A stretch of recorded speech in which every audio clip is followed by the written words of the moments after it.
ওম শান্তি।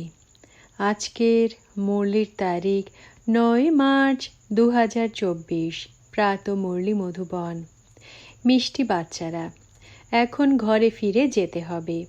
সেজন্য পুরনো দেহ আর পুরনো দুনিয়ার থেকে উপরাম হও।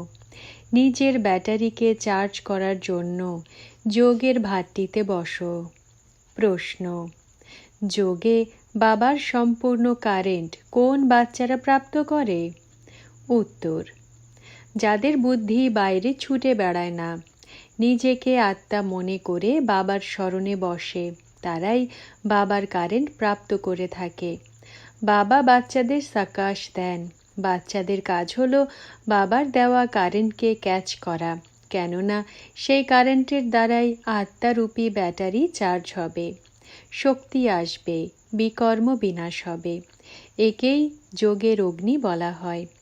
এরই অভ্যাস করতে হবে। ধারণার জন্য মুখ্য সার। প্রথম পয়েন্ট: আত্মাকে স্বচ্ছ করে তোলার জন্য অমৃত বেলায় উঠে বাবার কাছ থেকে সার্চ লাইট গ্রহণ করতে হবে। বুদ্ধিযোগ বাইরে থেকে সরিয়ে নিয়ে এক বাবার প্রতি যুক্ত করতে হবে। বাবার দেওয়া কারেন্ট ক্যাচ করতে হবে।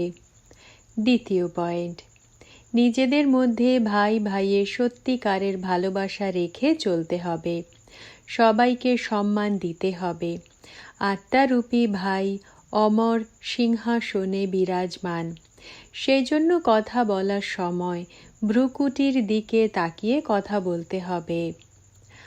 বরদান: নিজের সম্পর্কের দ্বারা অনেক আত্মাদের চিন্তা নিরসনকারী সকলের প্রিয় ভব। ব্যাখ্যা: বর্তমান সময়ে ব্যক্তিদের মধ্যে স্বার্থভাব থাকার কারণে এবং বৈভবের দ্বারা অল্পকালের প্রাপ্তি হওয়ার কারণে আত্মারা সর্বদাই কোনো না কোনো চিন্তাতে ভারাক্রান্ত হয়ে আছে। তোমাদের অর্থাৎ শুভ চিন্তক আত্মাদের কিছু সময়ের সম্পর্কও সেই আত্মাদের চিন্তাগুলি নিরসনের আধার হয়ে যায়। আজ বিশ্বে তোমাদের মতো শুভ চিন্তক আত্মাদের প্রয়োজনীয়তা রয়েছে। সেজন্য তোমরা হলে সমগ্র বিশ্বের অতি প্রিয় আত্মা। স্লোগান: তোমাদের অর্থাৎ হীরে তুল্য আত্মাদের বাণীও যেন রত্নের সমান মূল্যবান হয়। ওম শান্তি।